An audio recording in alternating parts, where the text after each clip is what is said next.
The Aegis horizon drifted silently through the vastness of space. Its sleek, silver hull reflected the distant glow of stars as it journeyed far from Earth.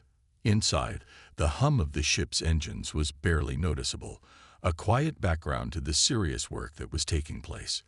Humanity's first interstellar diplomacy team was on board, making their way to meet the Xyrax, a species unlike any the humans had ever encountered.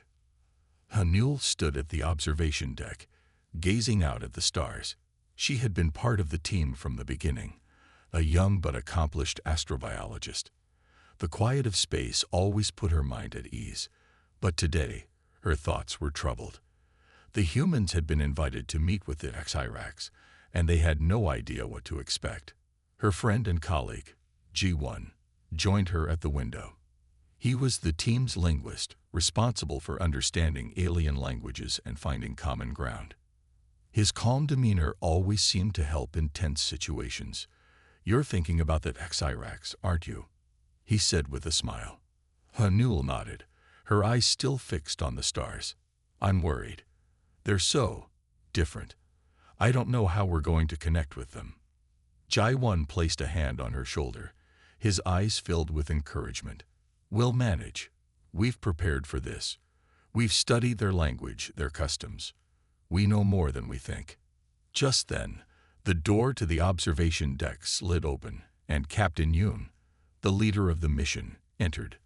"All crew members report to the briefing room in 15 minutes, she announced, her voice firm but reassuring.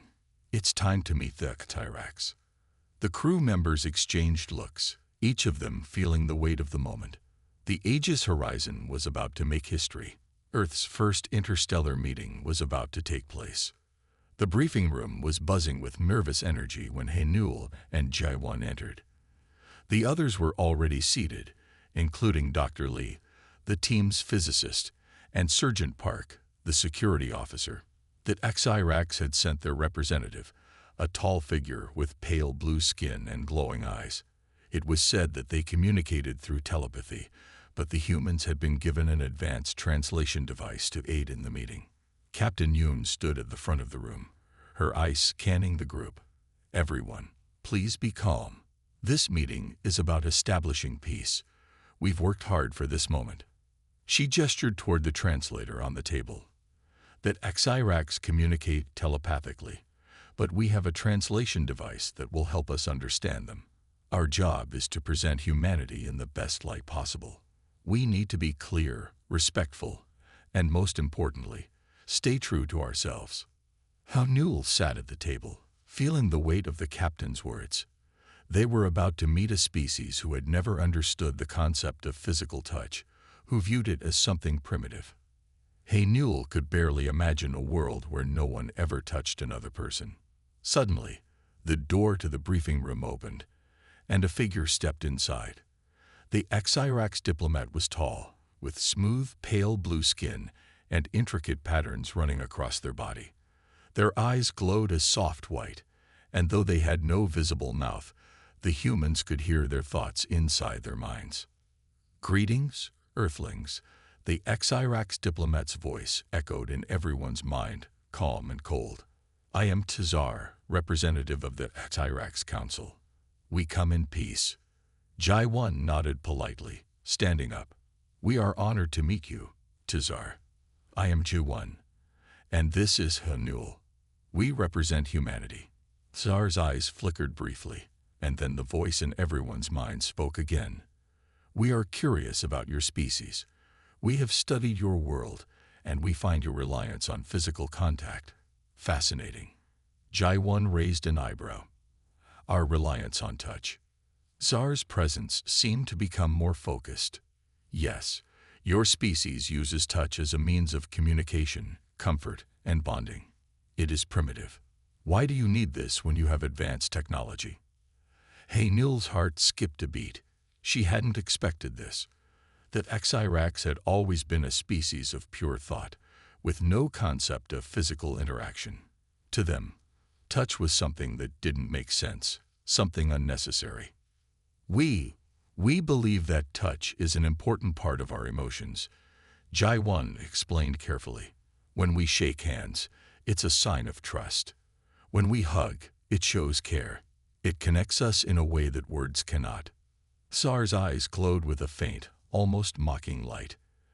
And yet your kind struggles with these connections. I've read reports of violence, of war. Surely, these touch-based bonds only bring conflict. Haenul frowned, feeling a spark of frustration. Our history is not defined by just those things. We've also made great strides in understanding, in cooperation. Our need for touch is about strength, not weakness. The Xirax diplomat remained silent for a long moment. Finally, they spoke again. I find this concept intriguing. Tell me, humans, do you believe your touch is superior to our telepathic abilities? Jaiwan's face tightened. We don't see it as a competition. It's just part of who we are. Tsar tilted their head, studying Jaiwan with an intensity that made the human feel uncomfortable. We shall see. The tension in the room was palpable. Haenul glanced at Jaiwan, unsure of how this meeting would unfold. But one thing was clear. The Xirax weren't going to make this easy, and humanity was about to prove just how important touch could be. The next day, tensions were still high aboard the Aegis Horizon. Haenul couldn't stop thinking about the conversation with Tsar. The Xirax diplomat's cold, clinical view of humanity's need for touch had unsettled her. To the Xirax, it was something primitive. How could they ever hope to understand the importance of human connection? She sat in the crew lounge, quietly sipping on a cup of tea, when Jaiwan joined her. His face was thoughtful, but there was a determination in his eyes. We have to show them, Haenul. Show them why touch is so important to us. Haenul looked up at him. But how? How can we make them understand? They've never experienced it. They don't even want to understand. Jaiwan's voice softened. That's exactly why we need to show them. We need to teach them about our history, our culture, why we value touch. Maybe then they'll see that it's not just some simple thing. It's part of who we are. Haenul frowned. And how are we supposed to do that? They're not going to just get it by hearing a speech. Jaiwan smiled slightly, the same calm smile he always wore when he was determined. No, we don't just tell them. We show them. We demonstrate it, somehow. We give them a glimpse of humanity. The two of them sat in silence for a moment, the idea taking root in Haenul's mind. She thought back to her childhood, the way her parents had always held her hand when she was scared, the feeling of safety in their touch. G1 was right. Touch was about connection, but it was also about trust. Later that day, the crew gathered for their next meeting with the Xirax. Captain Hume stood at the front, looking more serious than ever. We need to find a way to prove that humanity's reliance on touch is not weakness, but strength. This isn't just about our emotions. It's about our survival, our ability to work together. Haenul looked around the room. The other crew members were listening intently, but she could see the doubt in their eyes. How could they change the minds of a species that had never even touched each other? Sergeant Park, who had been quiet until now, spoke up. What if we demonstrated how touch can bring people together? Show them how it strengthens our relationships. Jaiwan nodded. Exactly. We don't just use touch for comfort. We use it for cooperation. It's how we build trust. It's how we form bonds with each other. Captain Hume raised an eyebrow. How do you suggest we do that? Jaiwan thought for a moment, then said, maybe we can recreate a human experience for them. Something simple, something that will let them feel the power of touch without overwhelming them. Haenul's eyes lit up. What if we could show them a human ritual? Something small, but meaningful. A handshake or a hug. Something that demonstrates trust. The captain considered this for a moment. That could work. But we'll need to make sure it doesn't seem like a trick. We want them to see this as something real, something honest. Jaiwan smiled. I think we can do that. The plan was set. The next meeting with the Xirax would be a demonstration of what humanity's need for touch truly meant. The team would perform a simple series of gestures, handshakes, pats on the back, and perhaps even a hug, to show that Xirax that these gestures weren't just for comfort. They were for connection. The following day, that Xirax diplomat, Tazar, entered the briefing room again. The crew had prepared themselves. The atmosphere was tense, but there was a feeling of resolve in the air. Haynul could feel her heart pounding as Tazar's glowing eyes swept over them. That Xirax was a tall, imposing figure, but today the humans were ready. "Greetings again, Earthlings," Tazar said, their voice echoing in everyone's mind. "I hope you have thought more about our last conversation." Jai-1 stood up, his voice steady but full of conviction. "Yes, we have. And today we want to show you something about humanity. Something that we believe is an important part of who we are." Tazar tilted their head slightly. "I'm curious. What will you show me?" Haynul stepped forward, feeling a little nervous but determined. She had spent years studying alien species, but this was different. This was a chance to show that Xirax that humanity was not just a race of scientists and warriors. They were a species that valued connection above all else. "We'd like to show you a simple human gesture," she said. "A handshake." The Xirax diplomat stared at her, their face unreadable. "A handshake?" they asked, their voice laced with confusion. Haynul nodded. "It's a sign of trust, a greeting. We offer our hands as a way to say, 'I respect you.'" Jai-1 stepped forward next. "It's not just about the act. It's about what it means. It's about making the connection. This simple gesture can show a world of trust between two people." Tazar was silent for a long moment, their glowing eyes flickering as they processed the information. Finally, they spoke. "Show me." Haynul and Jai-1 extended their hands toward Tazar. The room was still as everyone waited for the Xirax diplomat's response. After a few moments, Tazar slowly raised their arm, their pale blue hand hovering in the air, as though unsure of what to do next. And then, Tazar did something unexpected. They placed their hand in Haynul's, pressing their palm against hers in the gesture she had shown them. For a moment, no one moved. Haynul could feel her heart race, but she didn't pull away. This was it. This was the first step toward showing that Xirax what it meant to be human. Sar's voice echoed in her mind. "I understand. This is different. A connection, as you say." Haynul smiled, feeling a sense of relief wash over her. Maybe, just maybe, that Xirax were starting to understand. The next morning, the mood aboard the Aegis Horizon was tense. The humans had made a small step forward with their demonstration of the handshake, but that Xirax were not easily convinced. Haynul knew the encounter had been a positive one, but Tazar's reaction had been distant. That Xirax had not fully understood the power behind the simple act. It was clear that they saw it more as an odd curiosity rather than a deep human tradition. When the Xirax arrived for their next meeting, Tazar was less formal than usual. There was something different in the air, a challenge, an underlying tension that Haynul couldn't quite place. The diplomat stood tall in the center of the room, their glowing eyes scanning the human crew. For a moment, the room fell silent. "I have been thinking about your gesture," Tazar said, their voice resonating in the minds of everyone present. "I find it fascinating, but I do not understand it. You humans claim that touch is important. Yet, I have seen your species struggle with it. Your history is full of violence, distrust, and conflict. How can touch be so powerful when it often leads to pain?"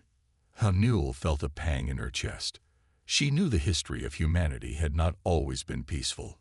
Wars, misunderstandings, and fear had caused pain and suffering. But that didn't define humanity. It wasn't just about the mistakes. It was about how they learned from them, how they rebuilt their connections. Sar continued, "If your species truly believes in the strength of touch, then you will prove it. I challenge you. We will see if your reliance on physical touch can truly survive under stress. I will create a test, one that will push your emotional and physical limits. If you can endure this challenge, I will begin to understand. If you fail, your claims will be nothing more than a weakness. A murmur ran through the room. Haynul's heart skipped a beat. The Xiracs weren't just questioning humanity's reliance on touch.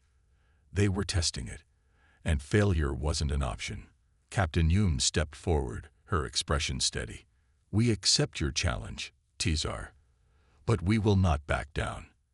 Humanity has survived because of our bonds, not despite them. Tsar's glowing eyes flickered, almost as if they were studying the humans more closely. Very well. The challenge will be simple. You will each endure a test that forces you to face your greatest fears, to deal with your emotions. These are the things that touch is supposed to heal, yes.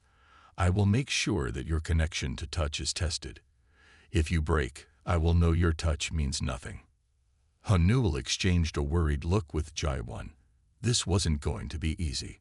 She had no idea what Tizar had planned, but she could feel the weight of the challenge bearing down on them. Later that day, Tizar led the humans to a large chamber aboard the Aegis Horizon, a space specially designed for the test. The walls were lined with strange symbols, and the air seemed charged with an energy Hanul couldn't quite explain. Tizar stood in the center, their figure commanding. Each of you will face a simulation, Tizar announced. I will use your emotions, your fears, to create an environment where your connections to touch will be tested. If you can withstand it, you will have shown that your reliance on touch is more than a weakness. But if you fail, you will show me that your bond is fragile and your species is not as strong as you believe. Hanul swallowed hard. What kind of test was this? What did Tizar mean by using their fears against them? She wasn't sure, but she couldn't back down now. Jaiwan, Hanul whispered, what do we do? Jaiwan looked at her, his face calm but his eyes filled with determination. We have to face it. We can't let them break us. We've been through worse, remember. It's just a test of strength, and we have to prove that humanity's connection to each other is stronger than anything they can throw at us. The test began with Jaiwan. Tizar raised their hand, and the room seemed to shift around him. The walls melted away, and Jaiwan found himself in a dark, empty space. He couldn't see anything, but he could feel a weight on his chest, a coldness that seemed to seep into his bones. Suddenly, a voice echoed in his mind. You are alone. No one will help you. No one can touch you. You will fail, just like all the others. Jaiwan felt a wave of panic. His heart raced. He reached out, but there was nothing to hold on to. The cold was suffocating, and he could hear his own breathing growing louder and faster. Then he remembered. He remembered the strength of his team, the people who had supported him through every challenge. He thought of Hanul, of the crew, of his family. They had always been there, even when he thought he was alone. He had never truly been alone. He closed his eyes, taking a deep breath, and stretched out his hand.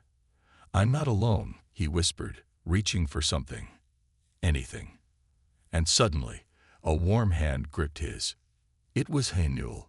Her presence brought a rush of warmth and reassurance.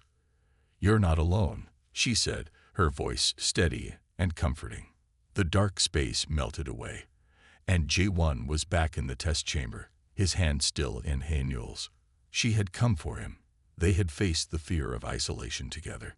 Tsar's voice echoed in their minds, almost surprised. You survived. I did not expect this. Hanul nodded, her eyes fierce. Touch is not just about comfort. It's about being there for each other, no matter what.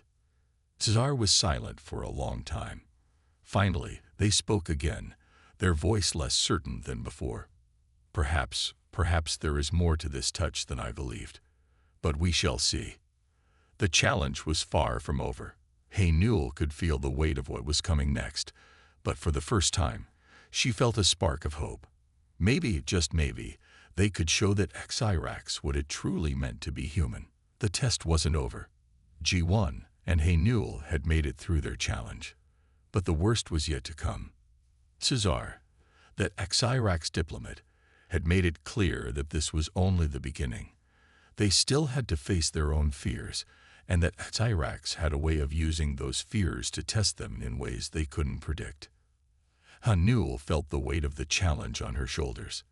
That Xyrax weren't just testing their physical limits, they were pushing at the very heart of what it meant to be human. Could their reliance on touch really be the strength they claimed? Or was it just a crutch they used to hide their true weaknesses? The chamber was dark again, with only the faintest glow from the walls. Cesar stood at the center, their presence looming like a shadow. The air was heavy, thick with the sense of something to come. You have proven that you can withstand isolation. Cesar's voice echoed in their minds. But now we will test you further. We will take you deeper into your own fears. We will see if you can overcome them, together. Haynul swallowed hard. She didn't know what was coming next, but she felt a rising sense of dread. She could already feel the coldness creeping back, the emptiness that had filled Jaiwan's test. Are you ready? Cesar asked, their tone oddly calm. Haynul nodded. She wasn't sure what would happen, but she couldn't back down now. They had come this far. Cesar raised their hand, and suddenly, Haynul felt the floor beneath her vanish. The room shifted, and she found herself standing in a forest, bathed in moonlight. The trees were tall and twisted, casting long, dark shadows across the ground. The air smelled damp, and a chill ran through her bones. She looked around, confused. This wasn't real. It couldn't be. But the feeling was all too real. A low growl echoed in the distance, and Haynul turned quickly, her heart racing. There, just beyond the shadows, two glowing eyes stared back at her, eyes that burned with hunger. She froze, fear gripping her chest. Haynul. A voice whispered in the wind, but it wasn't her name. It was the voice of her younger brother, Jiho. Help me. Her heart skipped a beat. Jiho had disappeared when she was a child. She had never found out what happened to him. The memories of that day were a blur. Her parents frantic. The search parties, the unanswered questions. The growl came again, closer this time. The creature was getting nearer, its eyes locked on her. Jiho, she whispered, her voice trembling. Where are you? The creature stepped out of the shadows, its massive form terrifying. It had the shape of a wolf but was far too large. The fur was matted, dark, and its sharp teeth glistened in the moonlight. It snarled, ready to pounce. Haynul's heart hammered in her chest. She wanted to run, to hide, but she couldn't. The fear paralyzed her. The creature's eyes burned with hunger. She had to do something. But what? Then she remembered her brother. The reason she was afraid. The memories of that day. He had been her responsibility, and she had failed him. She had never found out what happened to him. And now, this creature, the fear, was standing in front of her, reminding her of that failure. The wolf moved closer, and Haynul felt the tears well up in her eyes. But as the creature took another step toward her, she felt a strange warmth, as though someone was standing beside her. Haynul. Jaiwan's voice broke through the darkness. She turned to see him, standing beside her. His hand reached out for hers. You're not alone. Without thinking, she grabbed his hand, squeezing it tightly. His touch, warm and real, grounded her. She wasn't alone. Jiho might have been lost, but Jaiwan was here. Together, they could face anything. The creature snarled, but Haynul didn't flinch. She held Jaiwan's hand, and together they stood strong. The wolf hesitated, its glowing eyes flickering. It was no longer the terrifying force it had been. The darkness around them began to fade, the forest dissolving into light. The creature shrank back, disappearing into the shadows from where it had come. Jaiwan squeezed her hand. We faced it together. Haynul nodded, her breath shaky but relieved. The fear had faded, replaced by the warmth of their connection. She realized something important in that moment. Her brother's memory, the pain of the past, didn't have to control her anymore. The strength she needed had always been right here, in the people she cared about. Sar's voice echoed again, though it was softer now, almost surprised. You faced your fear together. You relied on each other. This was not the weakness I expected. Hanul looked at Jaiwan, her eyes filled with gratitude. It's not just touch, she said, her voice steady. It's trust. When we face fear, we do it together. That's what makes us strong. The walls around them began to shift again, this time pulling back to reveal the familiar interior of the ship. The test was over. Sard's figure stood before them, their glowing eyes narrowed, as if deep in thought. I have seen your strength. Perhaps I misunderstood. But your reliance on each other, it is not weakness. It is something else. Hanul felt a rush of relief, but she didn't let her guard down. This was only one part of the test. There was still more to prove. We have learned something, Tazar continued, their tone less cold than before. Perhaps humanity's touch is not just a weakness. It is a bond, a strength. Hanul smiled faintly. We're not perfect, Tizar, but we have each other, and that's what makes us strong. Zar was silent for a moment, and for the first time, Hanul thought they might be beginning to understand. But she knew that the real challenge was far from over. There was still so much more they had to prove, both to the Xyrax and to themselves. The next day, Hanul couldn't shake the feeling that something had shifted. The challenge wasn't over yet. After Tizar's unexpected admission that humanity's touch might be more than a weakness, that Xyrax diplomat had left them with a chilling statement. You've shown me that your bonds are strong, but there is still one more thing you must prove, Tizar had said. Your strength is not just in your connections with each other. It's in how you survive in the face of the hardest trials. I will push you further, and only then will I truly understand if humanity's reliance on touch is a source of strength or something that will break under pressure. Now, as Hanul walked through the corridors of the Aegis horizon, her mind was heavy with the weight of that statement. She glanced at Jaiwan, who was walking beside her, his face calm, but his eyes full of uncertainty. Do you think we've shown them enough? Hanul asked quietly. Jaiwan looked at her and gave a small shrug. I don't know. They keep raising the bar, pushing us harder. But we've made it this far, haven't we? We'll find a way to prove them wrong. Hanul nodded, feeling the truth in his words. They had come this far, together. But how much more would that Xyrax ask of them? The crew had gathered again, preparing for the final test. This time, there was no grand speech from Tizar. Instead, the Xyrax simply gestured for them to follow, leading them to a large open room. Hanul's stomach tightened as she looked around. The space was empty except for a set of strange devices that hummed softly, their lights flashing in a way that made her feel uneasy.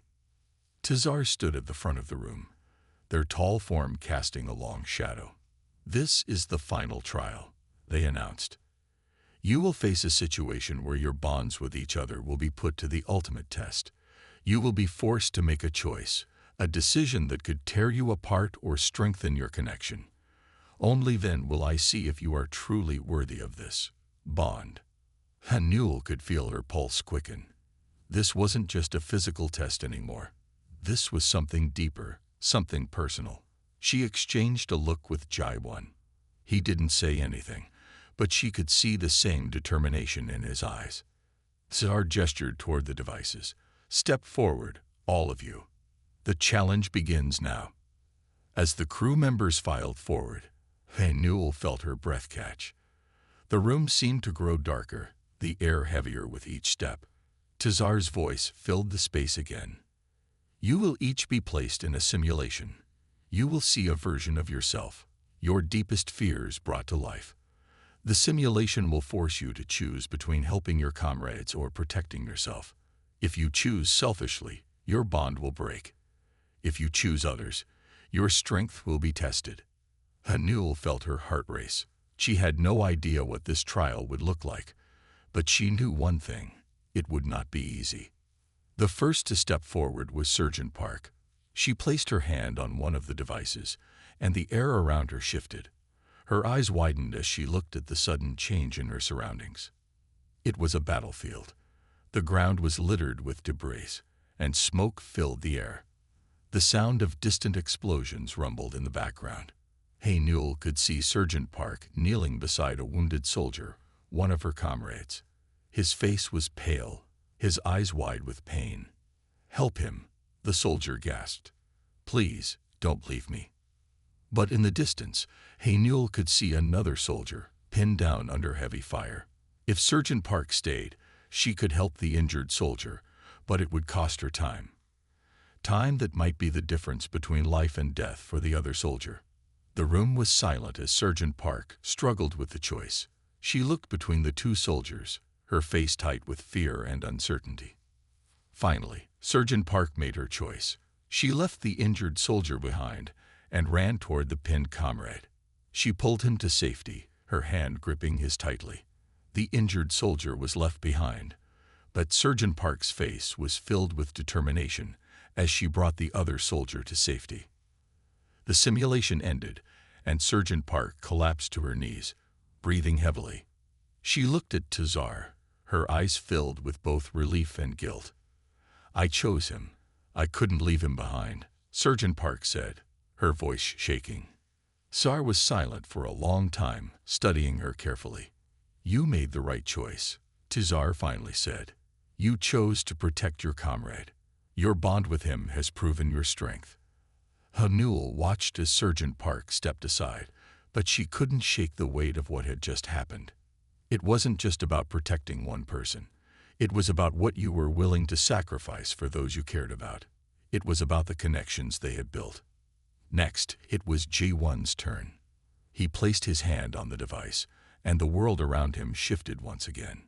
This time, Hanul saw Ji-Won standing alone in a dark room, surrounded by walls that seemed to close in on him. In front of him, there was a door, a way out. But there was a catch. Behind him, she saw the rest of the crew, all trapped in cages. They were calling to him, reaching out for help, their voices desperate. "Ji-Won." Hanul's voice echoed in the simulation. "Help us, please." He had a choice. He could leave through the door, escaping the simulation, or he could turn back, risk his own safety, and free the others. Hanul watched as Ji-Won's face twisted with indecision. She could see his desire to save them, but the fear was real. He knew the risks. And then, just as she thought he might turn toward the door, Ji-Won ran to the cages. He freed each crew member one by one, pulling them from their traps and guiding them to safety. Even though the exit was in front of him, Ji-Won didn't hesitate. He chose his comrades. The simulation ended, and Ji-Won stood with the crew, his face filled with exhaustion, but also relief. Tazar looked at him for a long moment before speaking. "You have proven your loyalty," Tazar said. "Your strength lies in your bond with your people." Hanul felt a sense of pride swell in her chest. Ji-Won had shown something that no simulation could truly capture: selflessness. The ability to put others before yourself, to face your fears, and still choose to stand together. And in that moment, Hanul knew that humanity's strength wasn't just in their ability to survive. It was in their ability to choose each other, time and time again. The final test was now in full swing. Hanul had watched as her crewmates faced their fears, made choices that could break or strengthen their bonds, and proven that they were willing to fight for each other. But there was still something in the air that made her uneasy. It wasn't over yet. Tsar had already hinted at the danger that came with this last trial. Hanul felt it. This was the true test, the moment when everything could fall apart. There was no turning back now. As the others finished their tests, Hanul stood at the edge of the room, her mind racing. She was next, but she didn't know what her own test would be. She had faced many challenges in her life: loss, loneliness, fear, But this was different. This was more than just a trial of strength. It was a trial of everything she believed in. When Tazar turned to her, their glowing eyes met hers, cold and unblinking. "It is your turn, Hainul," Tazar said, their voice like ice. "You will face your own trial. But remember, this test will not be like the others. You will be tested not just in your strength, but in your will. Do you have the courage to face what lies ahead?" Hainul felt her breath catch. The words hit her like a weight, and she wasn't sure if she was ready. But she couldn't back down now. She had come this far, and she wasn't about to let fear stop her. Tazar gestured toward a strange device in the center of the room. It hummed with energy, glowing with a strange, pulsing light. Hainul stepped forward, her heart pounding in her chest. The moment she touched the device, everything around her shifted. The room seemed to fade away, replaced by a familiar scene. She was standing outside her childhood home, the one she had left behind years ago when she joined the military. It was night, and the house was dark, silent. There was no sign of life. But Hainul's heart began to race. She could hear voices, soft, whispering voices, coming from the darkness. As she walked closer, the door to the house creaked open, revealing the faint outline of her family inside. "Hainul, where have you been?" her mother's voice called out, soft and filled with worry. "You've been gone so long. We need you." The words struck Hainul to the core. She hadn't seen her family in years. She had left to chase a dream, to become something more than the girl from the small village she had grown up in. But now, here it was, the voice of her past, calling her back. She could feel the weight of the guilt and regret pressing down on her. She stepped forward, but the door slammed shut in her face. The whispering voices turned to shouts, growing louder, echoing through her mind. "Why did you leave us, Hainul?" Her father's voice rang out. "You were supposed to be the one who stayed. You abandoned us." Hainul felt the tears well up in her eyes. She had never forgiven herself for leaving them behind. She had always blamed herself for the distance, for the space that had grown between her and her family. Suddenly, the room shifted again. She was no longer standing outside her home, but in a dark, empty void. The voices were gone, replaced by the sharp, cold silence. Her heart was racing now, and she could feel the isolation closing in. "You chose your path," a voice said, but it wasn't her family's voice anymore. It was her own voice, twisted by regret. "You chose duty over them. Can you live with that? Can you really say that your bonds are stronger than your mistakes?" The words hit her like a punch. The guilt she had carried for years, the fear that she had failed her family, flooded back in an instant. She had always believed that she had to make a choice between her duty and her family. She had left them behind to protect others, to serve something greater. But the question now was it worth it? Tazar's voice echoed in the void, cutting through the silence. "You claim that your bonds with others are your strength, but your weakness lies in your own choices. Can you overcome the fear of losing them? Can you accept that you cannot change the past?" Hainul stood frozen, the weight of her choices pressing down on her chest. The room seemed to close in around her, the darkness growing deeper. She could feel the walls of regret closing in, the isolation threatening to consume her. But then she remembered. She remembered what she had learned from the others, from her crewmates. They had all made sacrifices, but they had never backed down. They had chosen each other, even when it seemed impossible. She reached out into the darkness, her hand trembling. "I can't change the past," she whispered, her voice steady despite the tears. "But I can choose the future. And I choose to be here. With them. I choose the people I care about." The darkness around her began to fade. The empty void was replaced by the faces of her crewmates. Jai-1, Sergeant Park, Captain Yoon, and the others. They were all standing there, their eyes full of understanding and support. "You're not alone," Jai-1 said, stepping forward and taking her hand. "You don't have to carry this alone." The room shifted again, and Haynul found herself standing in front of Tizar, the device now silent at her feet. The weight of the test had lifted, and she felt a sense of relief wash over her. Tizar's glowing eyes studied her, and for the first time, they seemed less cold. You have faced your past, and you have chosen to move forward. Your bond with your crew has proven to be your strength. Haynul looked around at her crewmates, their faces filled with pride and understanding. They had all faced their own trials, their own fears, but together they had survived. They had chosen each other. Tizar stepped back, their expression softening. Perhaps there is more to humanity than I first believed. Your strength does not lie in your ability to survive alone, but in your ability to stand together. Haynul smiled, feeling a sense of peace she hadn't felt in years. She had faced her past and her fears, but more importantly, she had learned to trust in the people around her. She wasn't alone, and she never would be again. The final trial was over. Haynul stood among her crewmates, feeling a sense of calm she hadn't known in years. The fear and uncertainty that had gripped her during the test had faded, replaced by something stronger: acceptance. She had faced her past and overcome it, but more than that, she had proven something to herself. She had learned to trust in her crew, in her family, and in the bonds they had forged together. Tizar stood before them, their glowing eyes studying each of them carefully. The silence in the room was thick, but it was not uncomfortable. It was as if Tizar was considering something important, something final. Haynul could feel the weight of the moment.